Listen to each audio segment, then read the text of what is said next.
everyone, it's Becca from Becca Books and Bujo, and today we are talking about all of the books I read in October.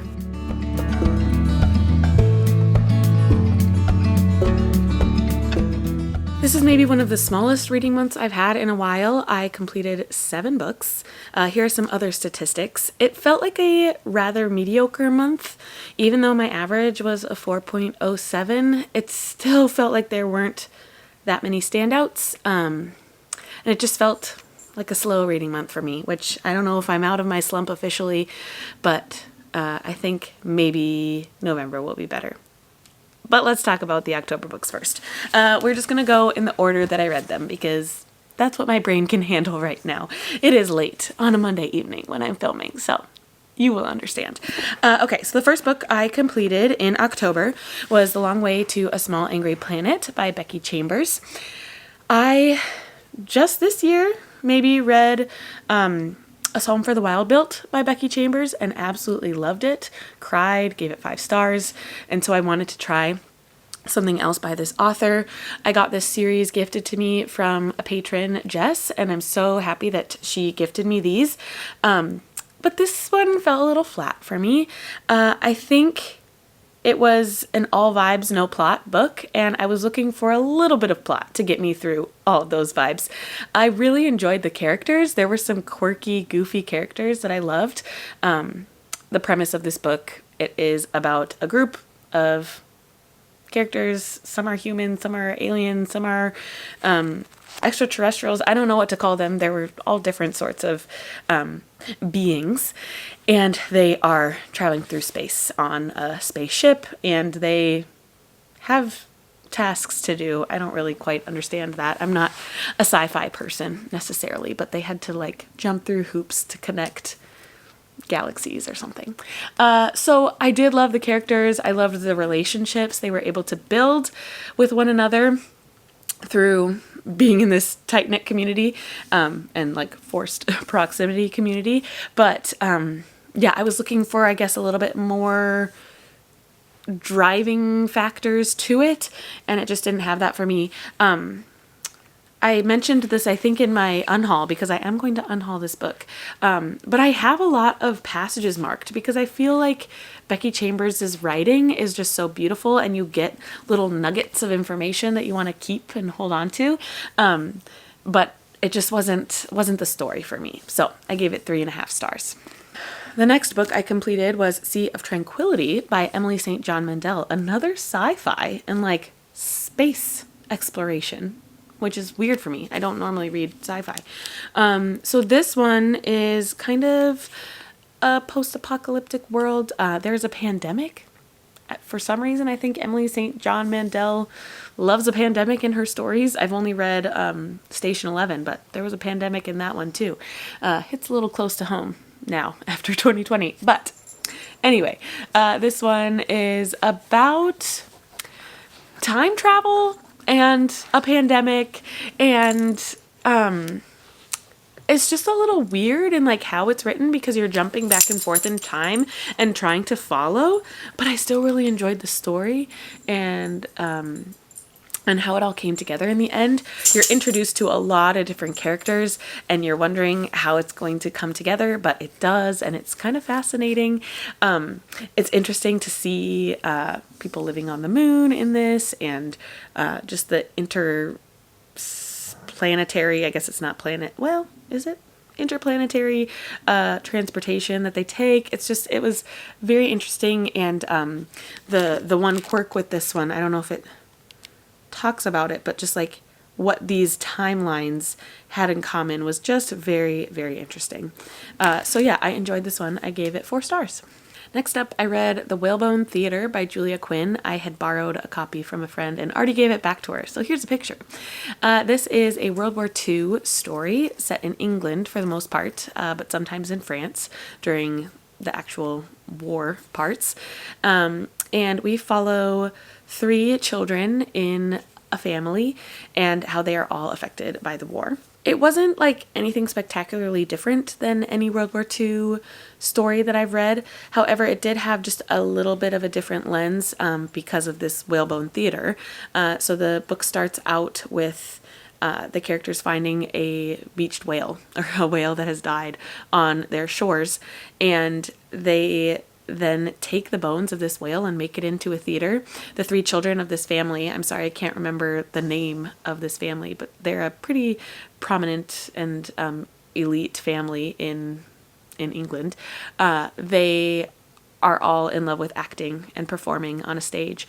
And so every summer they have a Shakespeare production, and it is in the Whalebone Theatre that they perform. So they all learned about performing and directing from these plays that they would put on. And I feel like that translated into how they fought or aided in World War II. So it was good. It was way too long of a book for the story that it had, I think.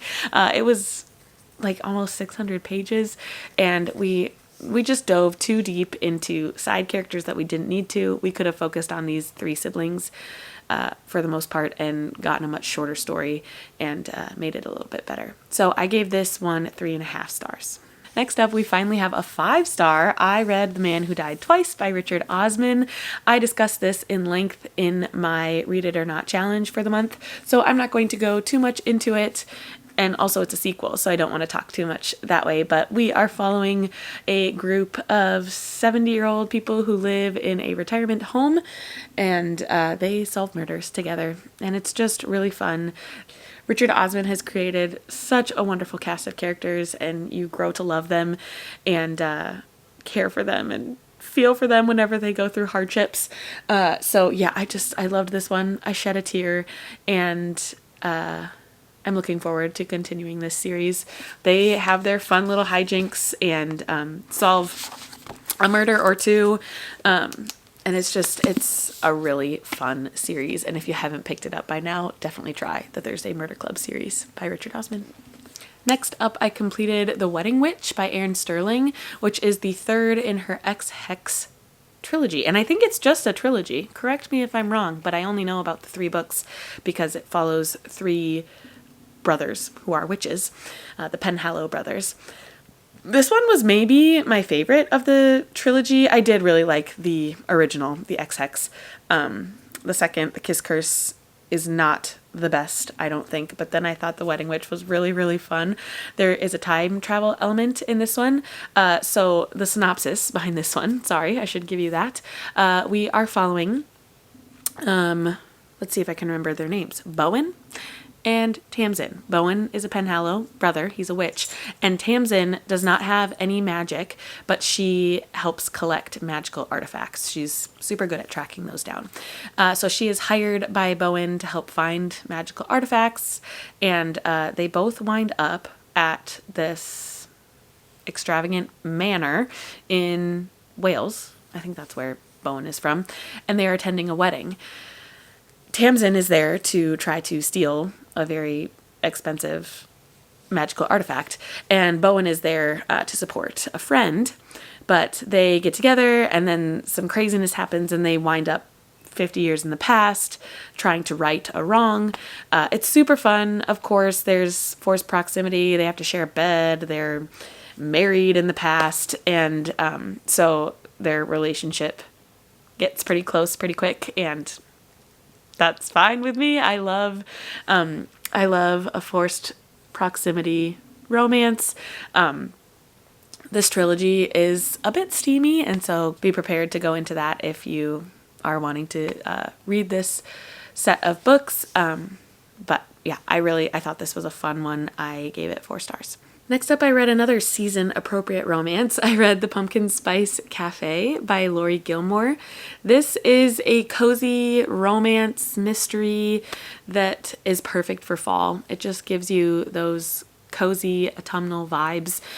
We are following, why can't I remember her name? Jeannie. She has inherited her aunt's cafe in a teeny little town called Dream Harbor, and she goes to run it and learns what it's like to live in a small town. She also starts a fling with a man who has lived in this town forever, who runs a farm, and it's sweet. I liked the romance. It felt like a very good palate cleanser of a book. Nothing too wonderfully amazing, but still enjoyable. There was a little bit of a mystery element. There were some things happening around the cafe that were unexplainable. Trash cans were being tipped over every single night, or her mail was strewn across the lawn, and so you are trying to figure out along with Jeannie what is happening. Yeah, so it's cute. It was fun, but maybe not one that'll stick with me forever. I gave it 3.5 stars. And the last book I completed in October was another 5-star. This is The Fountains of Silence by Ruta Sepetys. Ruta Sepetys writes phenomenal young adult historical fiction, and she highlights moments in history that are kind of forgotten or brushed under the rug. In this one, we are learning about the Spanish Civil War that took place in the 1950s and 60s. And it was just such a captivating read and story. We follow a few different characters, but I would say the main character is Daniel. He is a young man, just graduated from high school, and his mother is Spanish. His father is from Texas, and so they live in Texas for most of Daniel's life, but they are traveling to Spain for the summer. He is an aspiring journalist, but his dad wants him to follow him into the oil field. Is that a field? Oil mining field? Anyway, and so Daniel is hoping that by taking pictures in Spain and telling a story that way, he can submit his photos into a contest and win money to go to journalism school instead of following in his father's footsteps. Daniel uncovers some really unfortunate things that were happening in Spain during the Civil War and under this dictator of a ruler. It's very tragic and very sad, as most of Ruta Sepetys' books are, but it is history and true, and it's great that young adults or adults can be exposed to this story in this way. Daniel meets a really wonderful young woman named Anna, and she kind of helps him create the stories through photographs, and it just, yeah, the ending is unexpected and beautiful, and yeah, super, super great story if you are looking for a good historical fiction, especially one with super short chapters. If you don't know Ruta Sepetys, she often has short chapters, and that just makes the book so much more fast of a read. Anyway, I gave this one 5 stars, really, really loved it, and it is a story that will stick with me for a long time. All right, so these are some of the books I read this month, along with The Wedding Witch, The Pumpkin Spice Cafe, and The Whalebone Theatre. Let me know if you have read any of these books and what you thought of them. It'd be great to have some bookish conversation with you down below in the comments. Thank you so much for watching this video, and I will see you in another one very soon. Bye!